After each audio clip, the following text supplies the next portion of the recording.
everybody, this is Louisa again, and this is part 2 of the video series where I am making the mini album apron recipe organizer and stand. I'm not quite sure, I'll be calling it different names I'm sure throughout the videos, but it's basically the first picture that you saw at the beginning of the video.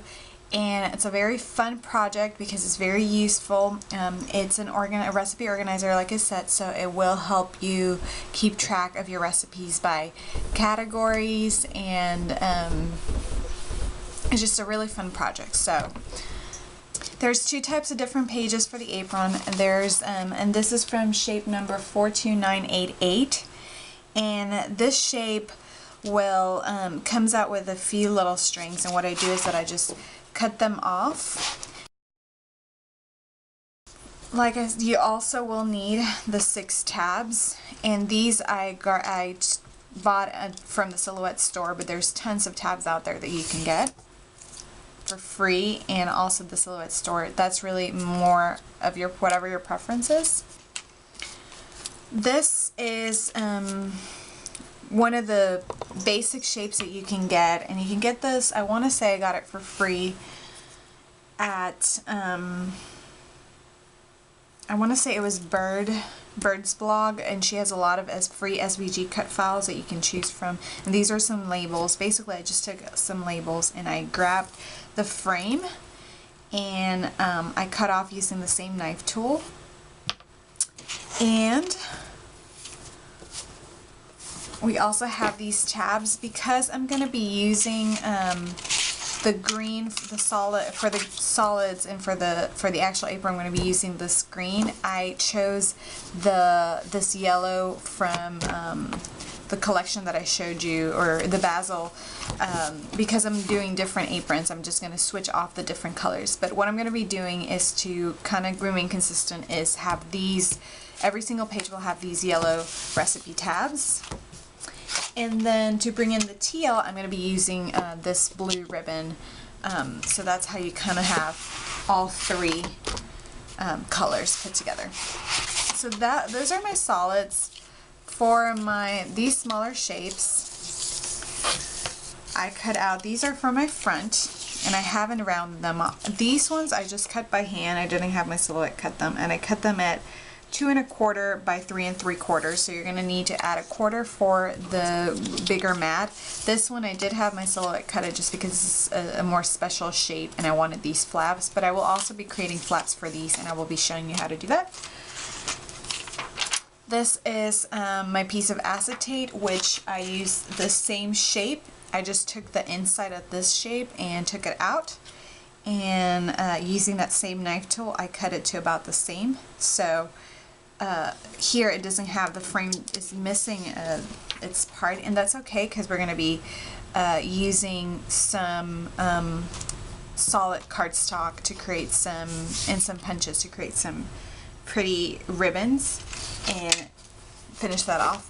And then lastly, these are my pattern papers. I've already chosen each one of them, and this is what's going to go on the back side here.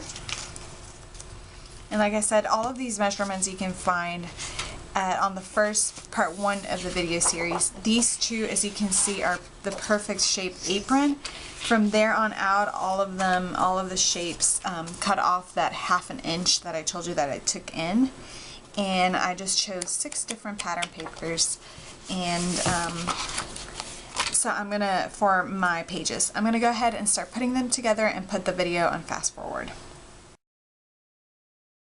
Okay, so I've pretty much already glued all of my pages together. I also added the pockets. Because everything's already cut to the measurement, all you have to do is add the pattern paper onto the pocket, fold the pockets in, and glue the flaps onto the apron part. I also glued my tabs, and my recommendation for this is to start with the last one at the bottom and then move your way up. It makes it a little bit easier to measure, and also when you're done you have a very precise set of tabs.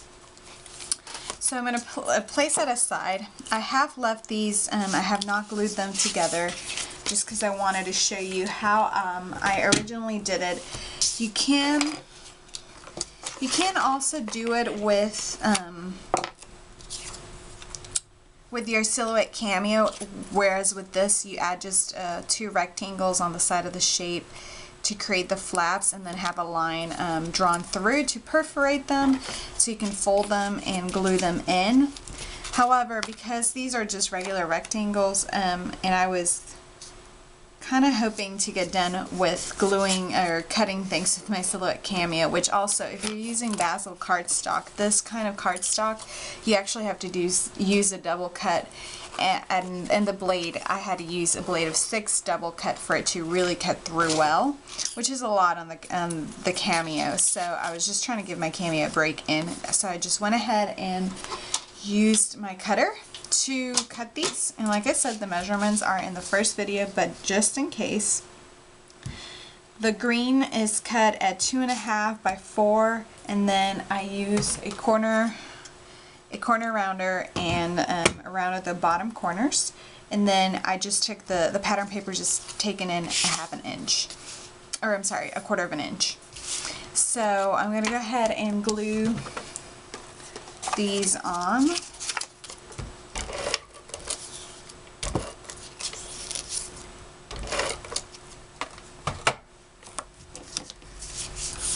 And glue that onto here. And now we have the front of our apron. I did do an oopsie, so the paper ripped a little bit, which is unfortunate, but that's okay. I think I'm gonna hide it with something. So the way I do my my flaps for these is I just cut some pieces for, I manually cut the rectangles for this part, and these were cut at 1.5 by 3.5, and then these I accidentally cut them a little bit too short, so these are just in 1/2 inch shorter, but it's still 1.5, so you're gonna fold at 3/4 inch. And because it's such thick cardstock, I'm gonna go ahead and use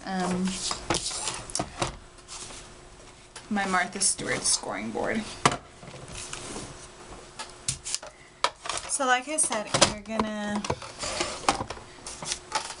flush it to the end, and then standing, so the 3 or the 3.5 inches is gonna stand this way, and then you're just gonna score at 3 3/4 and fold it. And it's okay if it's not exactly in the center, because these are just, the reason you're putting these is so that you have a little bit of give and you can insert things onto your little apron.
Almost have it all put together, and now we're ready to decorate. I'm just gonna show you this last piece. This is the back piece. I glued the pieces together, so these are 3 pieces that were glued, and I just used Scotch quick dry adhesive. And this is my acetate sheet, which is exactly the same size as this pattern paper, and then this green part also. So I first placed the pattern paper down, then I glued on the acetate sheet. I try to use very little adhesive on the border only, so that it doesn't eat too much of the space that my tags are going to need to fit in here. And then lastly, the last piece you put is a frame around it. And if you're wondering why this doesn't have a frame, you'll see that later we're going to add some, with a border punch, we're going to do some border punching and then some ribbon, so you won't be able to see that at all. So I'm just going to go ahead and adhere this down. So at this point, I think we're pretty much ready. We're pretty much done with the actual putting together of the mini album. I'll show you what it ends up looking, what all my pages end up looking like. So on the back they don't have anything, and I noticed that I apparently have dirty fingers, so I will have to, and because this is the first page, I will probably use some pattern paper and just make it completely flush. And this is my first page, and it'll flip up, but for the meantime I'm just going to show it this way.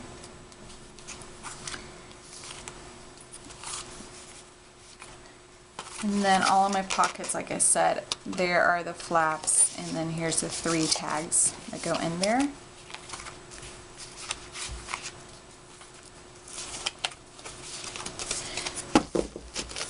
For this mini album, I think instead of putting the name of the category in letters down here, I think I'm going to do in a computer ribbon, a really pretty computer ribbon, I'm going to put them up here so it looks a little bit neater.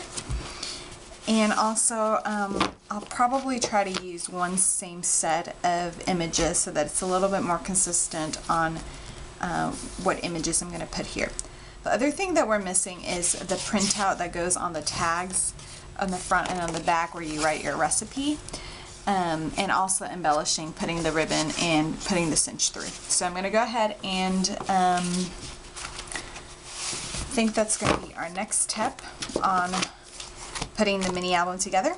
And we're almost there. The embellishing, like I said, I will leave it, I will do that off camera and do a separate video to show you the final product. And so I will see you guys again soon for another part of the video. In that part I will be doing all of the main ribbon cinching and showing you how I tried to do that freely effect that I did with the other mini album, and also and then after that I will be showing you the steps on how to on the printouts for the recipes and the tabs and the name of each category. And lastly, I will show you the last video, which will have the final decorated mini album. I hope you enjoyed this, and don't forget to subscribe to this YouTube channel if you just joined. If you're just watching this now, I would suggest you start with the first video that it shows. It gives you an introduction of what the final product will look like and why it is so useful, the different measures that I've tried to take to make it a very useful project. Thanks for joining me today, and I hope this inspired you.